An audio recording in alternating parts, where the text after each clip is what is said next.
ادھر اس طرف بسم اللہ الرحمن الرحیم ایاک نعبد و ایاک نستعین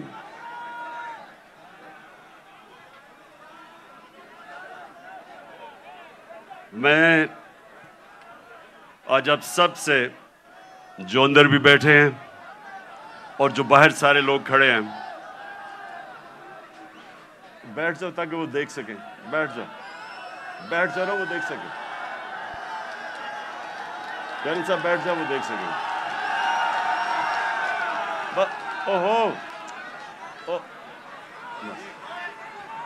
تھوڑا پیچھے اچھا جی بسم اللہ الرحمن الرحیم میں یہ چاہتا ہوں کہ آج بڑی خاموشی سے میری بات سنیں تاکہ یہ ایک بڑا مبارک دن ہے اور جو میں آج آپ کے سامنے اپنے نبی صلی اللہ علیہ وسلم کے متعلق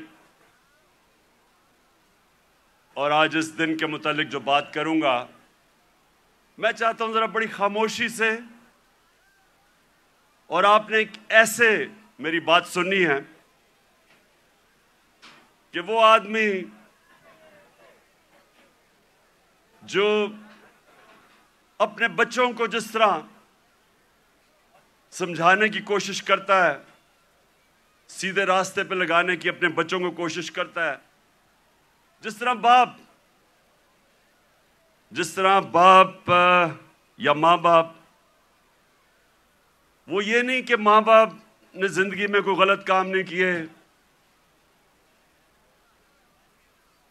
یہ نہیں کہ ماں باپ کوئی فرشتے ہوتے ہیں لیکن ماں باپ کی ہمیشہ یہ کوشش ہوتی ہے کہ ہم اپنے بچوں کو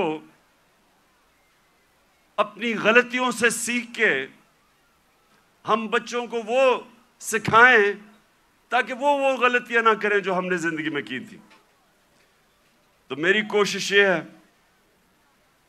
کہ آج اپنی زندگی جو میں نے 70 سال کی زندگی گزاری ہے اس سے میں آپ کو اپنی قوم کو جس طرح میں اپنے بچوں کو بتاتا ہوں کہ میں نے زندگی سے کیا سبق سیکھے اور میری زندگی سیرت نبی سے بدلی کیسے میں کوئی اسلام کا اسکالر نہیں ہوں میں اپنے آپ کو کوئی عالم نہیں سمجھتا میں اپنے آپ کو ایک طالب علم سمجھتا ہوں جو ہر روز سیکھنے کی کوشش کرتا ہے لیکن اللہ کا شکر ہے کہ عاشق رسول ہونے کے لیے آپ کو کوئی ڈگری نہیں چاہیے ہمارے دل میں اگر اس کی اللہ محبت ڈال دیتا ہے تو وہ چاہے ان پڑھ ہو چاہے کوئی اسکالر ہو میں سمجھتا ہوں کہ وہ بڑا خوش قسمت انسان ہوتا ہے کیونکہ اس کی زندگی بدلنی شروع ہو جاتی ہے اگر جب وہ اپنے نبی سے عشق کرتے ہیں اور اس راستے پہ چلیں تو میں پہلے آپ کو یہ واضح کر دوں کہ میں صرف اپنی زندگی کے تجربے سے آپ کو آج بات کر رہا ہوں اس مبارک دن پہ کیونکہ دیکھیں میں نے ہر قسم کی زندگی دیکھی ہے کرکٹ سٹار گلیمر مغربی زندگی اپنا ملک ہر قسم کی میں زندگی پہ دیکھ کے تو آج آپ سے بات کر رہا ہوں سب سے پہلے ابھی آپ نے جو یہ فلم دیکھی اس میں دنیا کی تاریخ کا سب سے بڑا انقلاب آپ نے دیکھا دنیا کی تاریخ میں کبھی اتنا بڑا انقلاب نہیں آیا 622 سب یہ تاریخ یاد کر لیں کہ 622 میرے پیارے نبی صلی اللہ علیہ وسلم ہجرت کرتے ہیں مدینہ،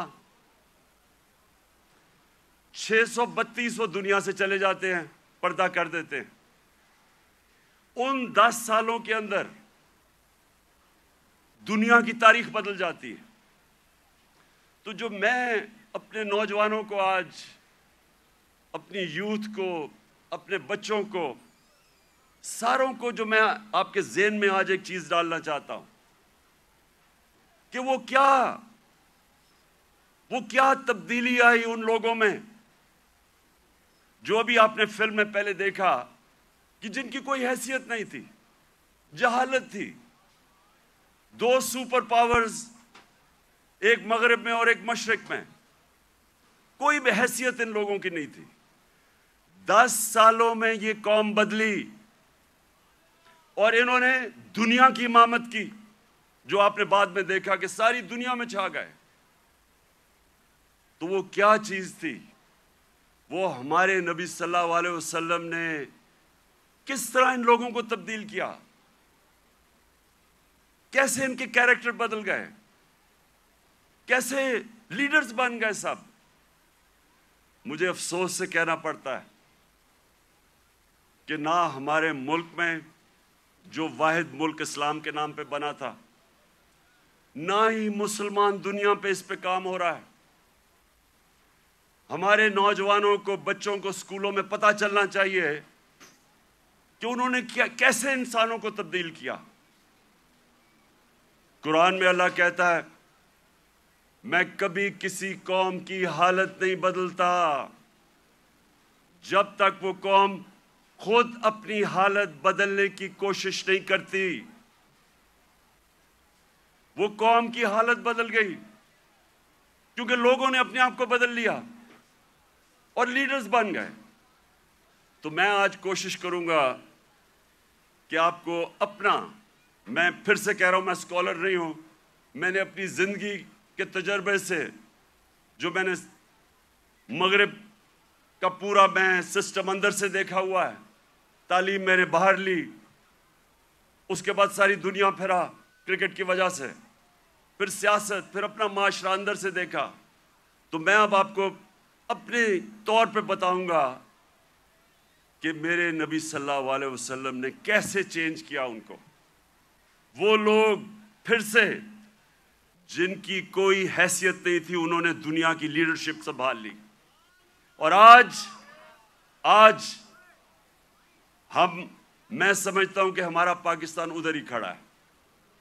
وہ جو آپ نے پہلے حالات دیکھے تھے جہالت کے، ہم اس کے بڑے قریب کھڑے ہیں۔ اور ہم نے کیسے بدلنا ہے اپنے آپ کو؟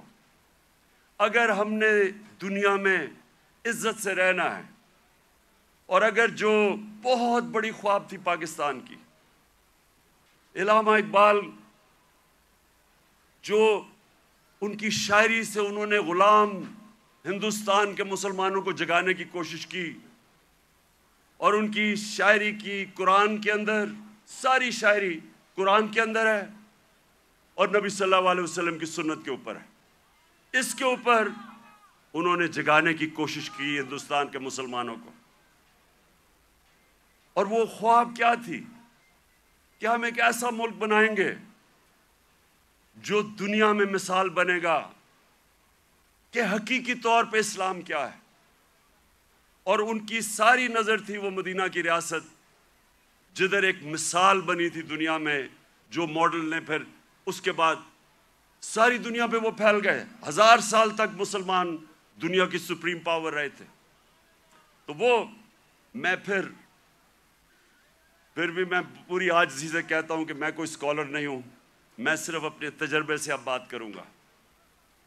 دیکھیں، سب سے پہلے کیا ہوا، انہوں نے کیسے انسانوں کے کیریکٹر بدلے۔ انہوں نے کیا، انہوں نے سب سے پہلے انسانوں کو آزاد کیا، ذہنی طور پہ آزاد کیا، اندرونی طور پہ آزاد کیا، کیونکہ آزاد ذہن ہی بڑے کام کرتے ہیں۔ غلام ذہن کبھی کوئی چیز ایجاد نہیں کرتے۔ انوویشنز، انوینشنز نئی ایجاد جو چیزیں ہوتی ہیں وہ آزاد مائنڈ کرتے ہیں، غلام نہیں کر سکتا۔ ایک غلام اچھا غلام ہی بنتا ہے، کاپی کرتا ہے۔ آزاد ذہن بڑے کام کرتا ہے، اور اس کی وجہ کئی 100 سال تک سارے دنیا کے ٹاپ سائنٹسٹ مسلمان تھے، اور وہ اس کی بنیاد رکھی گئی مدینہ میں۔ تو سب سے پہلے انہوں نے کیا کیا؟ میری زندگی میں جو سب سے بڑی رکاوٹ ایک انسان کی پرواز میں ہے وہ ہے خوف۔ اور میں بار بار یہ اپنی قوم کو بتاتا رہتا ہوں کہ جو خوف کا بت ہے اس کا توڑنا بڑا ضروری ہے۔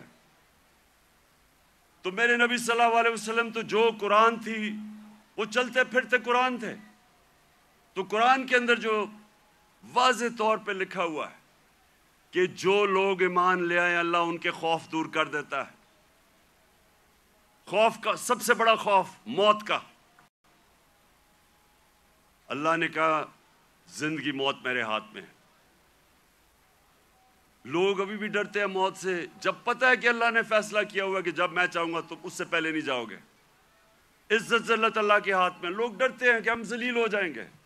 میں جب سے سیاست شروع کی لوگ مجھے کہتے تھے جی سیاست بہت بری چیز ہے، آپ کو ذلیل کر دیں گے وہ۔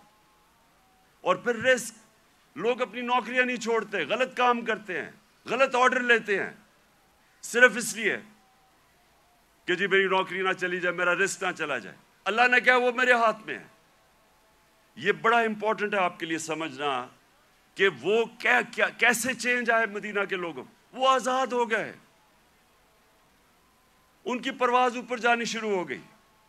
میں اپنی زندگی سے آپ کو بتاؤں، جیسے جیسے اللہ نے، اور جو اس کا سب سے بڑا تحفہ ہے ایمان کا، جیسے جیسے میں نے نبی صلی اللہ علیہ وسلم کی زندگی کو پڑھنا شروع کیا، سیرت نبی کو سمجھنا شروع کیا، تو یہ آہستہ آہستہ میرے بت ٹوٹتے گئے۔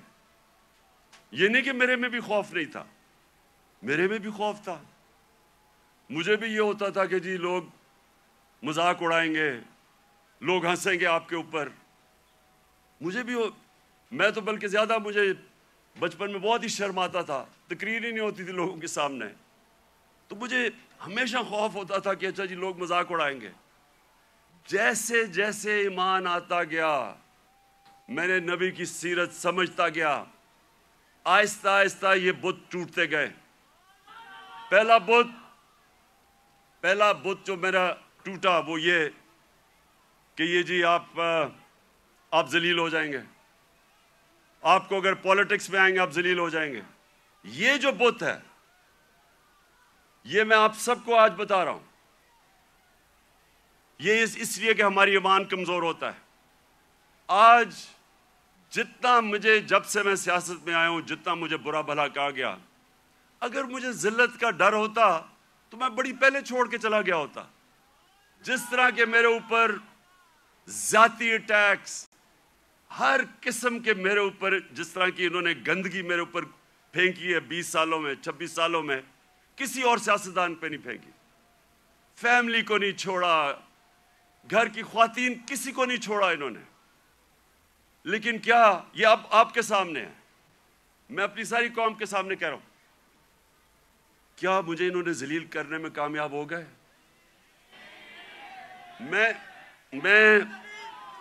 ایک منٹ، میں آپ کو آج سب کو کہہ رہا ہوں، پچھلے 6 مہینے میں جتنی مجھے اللہ نے عزت دیا، مجھے ساری زندگی میں کبھی اتنی عزت نہیں ملی۔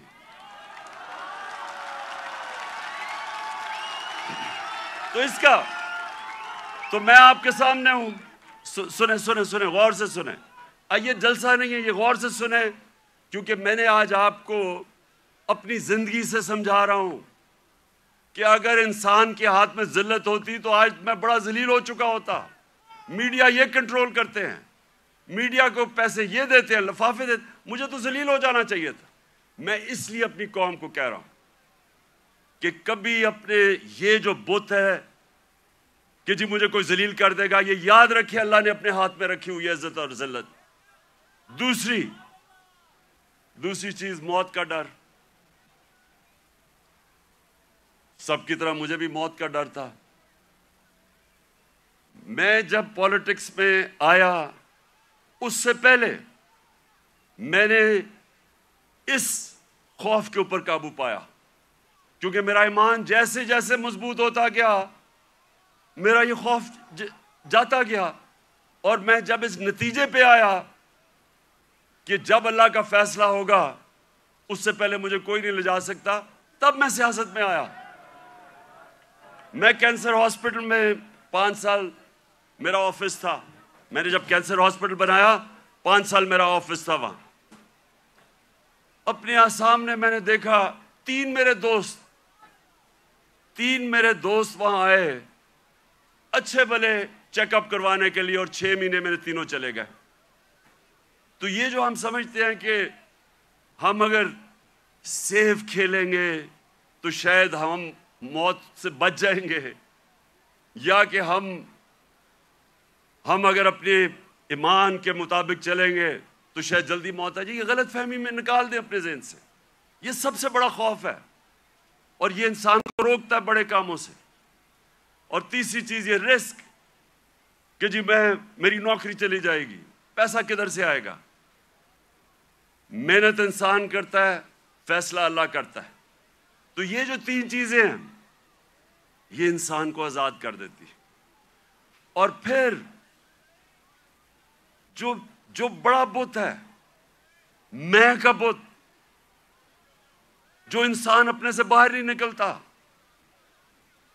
جو سب سے بڑی جہاد ہے، جہاد اکبر، اپنی نفس کے خلاف، اپنی میں کو کنٹرول کرنے کے لیے، یہ بہت بڑا بت ہے۔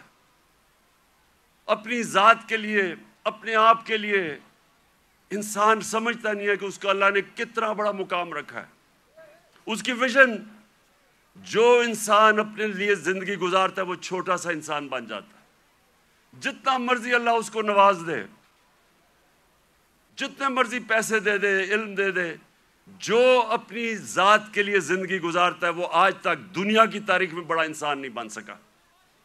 لوگ کس کو یاد رکھتے ہیں؟ ہم بڑے ہو رہے تھے لاہور میں تو سارے گنگا رام کو یاد رکھتے تھے۔ گنگا رام کو کیوں؟ اس نے ہسپتال بنایا تھا انسانوں کے لیے۔ سارے جو اللہ کے برے صغیر میں بڑے بڑے جو صوفی آئے، ولی اللہ آئے، آج بھی ان کے مزاروں پہ دیکھیں لاکھوں لوگ جاتے ہیں۔ کیوں جاتے ہیں؟ کیونکہ وہ انسانوں کے لیے آئے تھے، وہ سب عاشق رسول تھے، وہ سارے ان کی زندگی انسانوں کے لیے تھی، اور انسانوں سے پیار کرتے، عزت دیتے۔ سو یہ جو بت ہے، جب انسان اپنے سے باہر نہیں نکل سکتا، تو میرے نبی صلی اللہ علیہ وسلم نے مدینہ میں اس طرح لوگوں کو آزاد کیا۔ پھر انہوں نے معاشرے کو چینج کیا۔ انہوں نے، اب کیونکہ میں نے برطانیہ کا نظام دیکھا ہے، ادھر میں نے اندر سے کئی سال رہا اور وہاں سسٹم سٹڈی کیا، یونیورسٹی وہاں گیا۔ اب دیکھیں انہوں نے مدینہ میں سب سے پہلے چیز کیا کی؟ انہوں نے سب سے پہلے عدل اور انصاف قائم کیا۔ یہ آپ کے لیے بڑا امپورٹنٹ ہے سمجھنا۔ عدل اور انصاف کا مطلب ہوتا ہے rule of law. Rule of law کا مطلب ہوتا ہے سب لوگوں کے لیے ایک قانون، قانون کے سامنے سب ایک برابر، کوئی قانون سے اوپر نہیں ہے۔ یہ بڑا ضروری ہے آپ کو سمجھنا، کیونکہ بدقسمتی سے پاکستان میں ہم نے رول آف لا دیکھا ہی نہیں ہے۔ میں جب شروع میں گیا برطانیہ تو پہلی دفعہ میں نے رول آف لا دیکھا۔ کوئی قانون کے اوپر نہیں، وہ جا رہا، ان کا جو پرائم منسٹر ہے اس کی جرت نہیں ہے قانون توڑنے کی۔ ہم نے جب شروع میں دیکھا جو ان کا برطانیہ کا جو شہزادہ تھا پرنس چارلز، اس کو ٹریفک وارڈن نے روک کے فائن کر دیا، وہ سپیڈ کر رہا تھا۔ وہاں کوئی قانون سے اوپر نہیں تھا۔ ابھی آپ نے دیکھا کہ برطانیہ کا پرائم منسٹر جو کہ باہری اکثریت سے جیتا تھا، اس کو صرف نکال دیا گیا اس وجہ سے کہ انہوں نے کہا کہ اس نے جو لوگوں کے لیے قانون بنایا تھا سوشل ڈسٹنسنگ کا کرونا کے دوران، اس نے اس کے اوپر عمل نہیں کیا، اس پہ نکال دیا۔ قانون کی بالادستی، اور یہ میرے نبی صلی اللہ علیہ وسلم نے مدینہ میں کہا کہ میری بیٹی بھی اگر جرم کرے گی تو اس کو سزا ملے گی، کوئی قانون سے اوپر نہیں ہے۔ انہوں نے جو عدل اور انصاف کا نظام قائم کیا، یہ یاد رکھیں کہ پہلے عدل اور انصاف آیا پھر خوشحالی آئی، یہ نہیں کہ پہلے خوشحالی آئی اور پھر انصاف ہوا۔ انصاف کی وجہ سے خوشحالی آتی ہے معاشرے میں۔ جو آج دنیا کے اندر ایک انڈیکس ہے، اسے کہتے ہیں رول آف لا انڈیکس، کہ کن معاشروں میں دنیا میں قانون کی بالادستی ہے اور کن معاشروں کے اندر جنگل کا قانون ہے، یعنی جس کی لاٹھی اس کی بھینس۔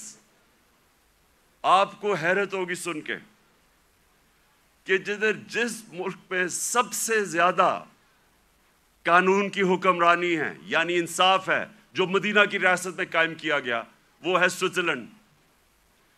سوئٹزرلینڈ میں 99.9% رول آف لا انڈیکس ہے، یعنی مکمل انصاف ہے وہاں کوئی انسان قانون کے اوپر نہیں ہے۔ سب سے خوشحال جگہ ہے سوئٹزرلینڈ، وسائل ہے ہی نہیں۔ اور سب سے کم رول آف لا انڈیکس پہ کون ہے؟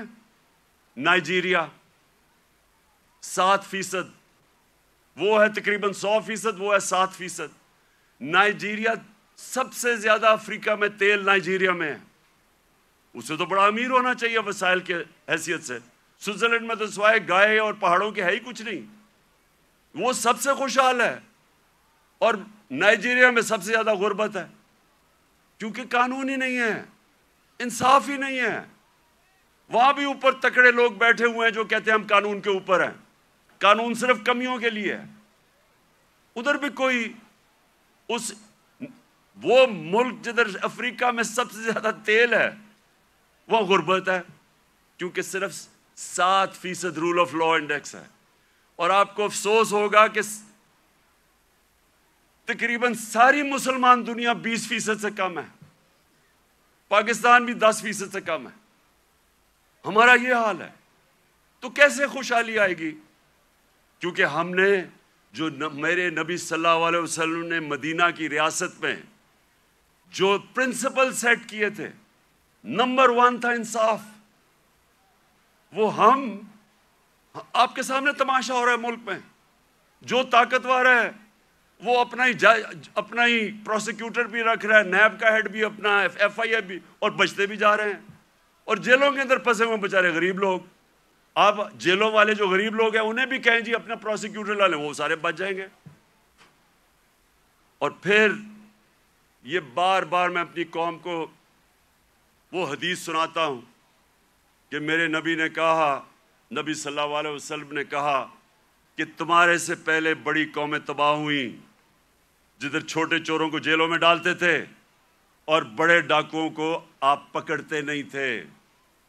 یہ تباہی کا انہوں نے بتایا۔ اور آج آپ دنیا میں دیکھ لیں، جو ملک بڑے ڈاکوؤں کو نہیں پکڑ سکتا وہ غریب ہیں سارے، وسائل کے باوجود۔ سو نمبر 1 پرنسپل انہوں نے سیٹ کیا رول آف لا۔ نمبر 2، اور رول آف لا کے ساتھ میرٹ، کیونکہ جدھر انصاف ہوتا ہے ادھر ہی میرٹ ہوتی ہے۔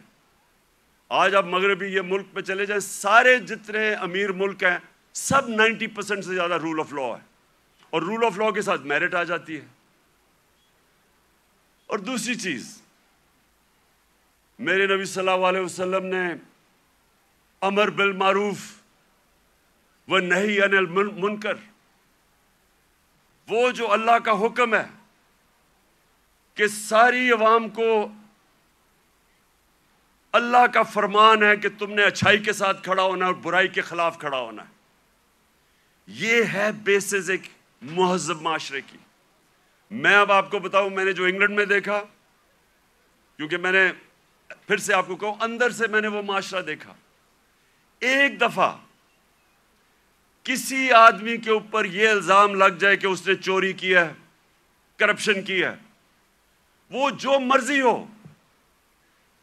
سارا جو اس کے دوست بھی ملنا چھوڑ دیتے ہیں، ان کے ملنے والے بھی ان کو ملتے نہیں ہیں، وہ جاتے ریسٹورنٹس میں جاتے ڈرتے ہیں۔ کیوں؟ ہمارے وہ جو باہر گئے ہوئے ان کو واضح پڑتی ہیں جو ہمارے باہر بیٹھے ہوئے ہیں کیوں آوازیں پڑتی ہیں؟ کیونکہ سنیں کیوں پڑتی ہے؟ کیونکہ وہ اس معاشرے میں ہوتا ہی ایسے ہے. اگر کسی کے اوپر یہ لگ جائے کہ اس نے پبلک کا پیسہ چوری کیا ہے، کرپشن کا مطلب ہوتا ہے پبلک کا پیسہ چوری کرنا، وہ کہیں نکل ہی نہیں سکتا، کیونکہ وہ قوم امر بالمعروف پہ چلتی ہے.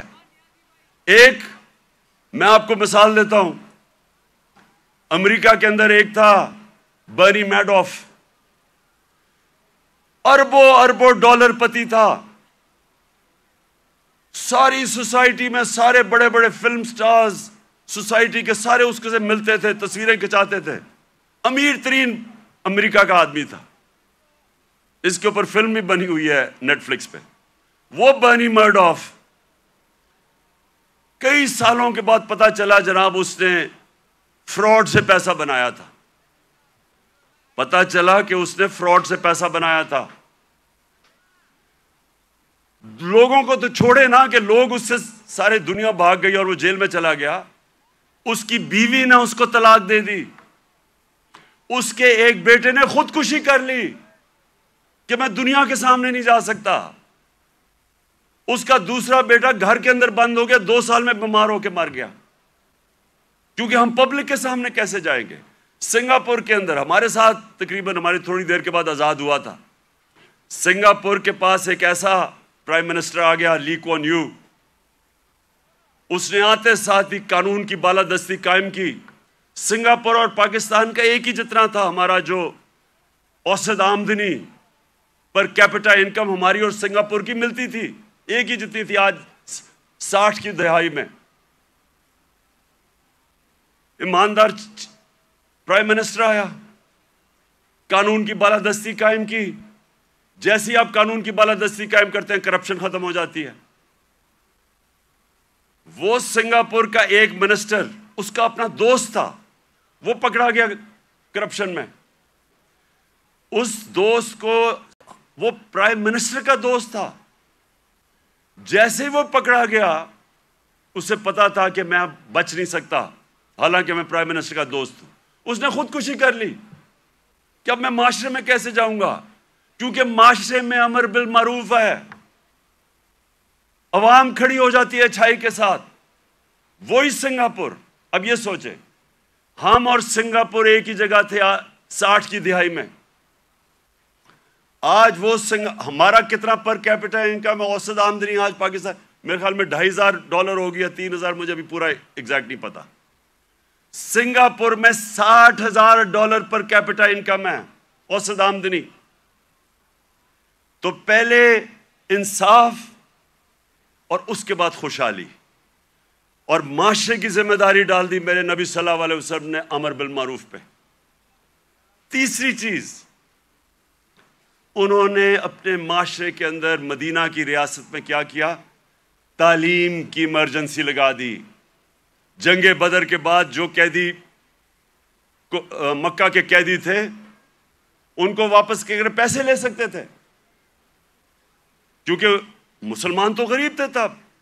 بلکہ جنگ بدر میں نے اتنا بھی پڑھ رہا تھا کہ کئی لوگوں کے پاس تلواریں بھی نہیں تھے، ڈنڈوں سے لڑے ہیں. تو وہ تو قیدیوں کو واپس کر کے پیسے لے سکتے تھے، ہتھیار خرید سکتے تھے. دنیا کے عظیم لیڈر نے کہا نہیں، جو 10 مسلمانوں کو پڑھا لکھا دے گا اس کو ہم آزاد کر دیں گے. تعلیم کے اوپر زور دیا. چائنا بھی جانا پڑے تعلیم حاصل کرنے کے لیے تو جاؤ. جب سے تم پیدا ہوتے ہو اور جب تک قبر میں نہیں جاتے علم حاصل کرو. اس لیے صدیوں تک ٹاپ سائنسدان مسلمان تھے. تعلیم کے بغیر معاشرہ اوپر نہیں جاتا. اور ہمارا اب پھر سے حال دیکھ لیں، کتنا زور لگایا تعلیم. کتنا شرم کی بات ہے کہ 75 سال انڈیپینڈنس پہلی دفعہ ہم نے کوشش کی تھی کہ کم از کم تعلیم کا نظام میں انصاف کریں. نہیں تو امیر کے لیے تھوڑے سے 8 لاکھ امیروں کے لیے انگلش میڈیم، باقیوں کے لیے اردو میڈیم. وہ بیچارے پڑھ کے بھی اوپر نہیں آ سکتے تھے. ایک تعلیمی نظام جو غریب کو غریب کرتا تھا، جو ملک میں